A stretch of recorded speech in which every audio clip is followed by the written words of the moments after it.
দর্শক, বন্যার পানি নামার পর স্বাভাবিক জীবনযাত্রায় ফেরার চেষ্টায় ক্ষতিগ্রস্ত মানুষ।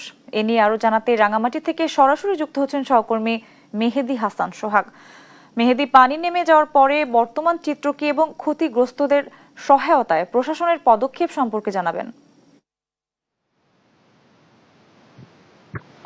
বন্যা এবং পাহাড় ধসের কারণে রাঙ্গামাটিতে ব্যাপক ক্ষয়ক্ষতি হয়েছে। তার মধ্যে সবচেয়ে বেশি যদি ক্ষয়ক্ষতি ধরি সেটি হচ্ছে রাঙ্গামাটির বাগাইছড়ি, বরকল এবং জুরাইছড়ি, বিলাইছড়ির পারোয়া ইউনিয়ন এবং সবচেয়ে সড়ক পথ যেটি সবচেয়ে বেশি ক্ষতিগ্রস্ত সেটি হচ্ছে রাঙ্গামাটির কাউখালী উপজেলা, তারপর হচ্ছে কাপ্তাই উপজেলা।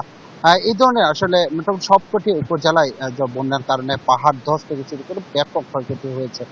আপনাকে যদি এবার একটু সার্বিক চিত্র বলি যে রাঙ্গামাটিতে সড়ক বিভাগের প্রায় সড়ক ও এলজিডি বিভাগের প্রায় 100 কিলোমিটারের উপরে রাস্তাঘাট ক্ষয়ক্ষতি হয়েছে। তেমনি আসলে কৃষি খাতে ক্ষয়ক্ষতি হয়েছে 5,000 হেক্টরের অধিক ফসলি জমি এবং আবাদি জমি, শুধু বিভিন্ন ফল ফলাদির বাগান। আবার পাশাপাশি আপনাকে মৎস্য খাতে প্রায় 2 কোটি টাকার উপরে ক্ষয়ক্ষতি হয়েছে। যার মধ্যে আসলে বন্যার কারণে সবচেয়ে বেশি ক্ষতিগ্রস্ত হয়েছে সেটি হচ্ছে বাগাইছড়ি, বিলাইছড়ি, পারুয়া এবং বরকল। আর পাহাড় ধসের কারণে সবচেয়ে বেশি ক্ষতিগ্রস্ত হয়েছে কাউখালী, কাপ্তাই, রাজস্থলী, এই উপজেলাগুলো। আপনাকে যদি একটু বলি যে রাঙ্গামাটির কিন্তু একসাথে যেমন বন্যা হয়েছে তেমনি আসলে পাহাড় ধস হয়েছে। এই কারণে ক্ষয়ক্ষতির পরিমাণ তো একটু বেশি।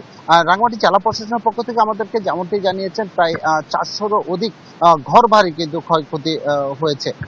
আপনাকে যদি আরেকটু বিষয় যে ত্রাণের বিষয়টি বলি যে রাঙ্গামাটি আসলে এতটাই উপজেলাগুলো দুর্গম, যেখানে আসলে পৌঁছানো দুষ্কর, তারপরে প্রশাসনের পক্ষ থেকে সর্বোচ্চ চেষ্টা করা হয়েছিল সেখানে পৌঁছাতে। পাশাপাশি রাঙ্গামাটি যে সংসদ রয়েছেন দীপেন দেওয়ান, তিনি আসলে প্রতিটা উপজেলাতে যাওয়ার চেষ্টা করেছেন এবং দুর্গত মানুষের পাশে দাঁড়িয়েছেন। গতকাল আসলে আবার এসেছিলেন পার্বত্য প্রতিমন্ত্রী মীর হেলাল, তিনিও আসলে রাঙ্গামাটির বাগাইছড়িতে গতকাল লঙ্গর দিতে গিয়েছেন, সেখানে তারা ত্রাণ বিতরণ করেছিলেন। এই ছিল আসলে রাঙ্গামাটি থেকে আমার কাছে সর্বশেষ তথ্য।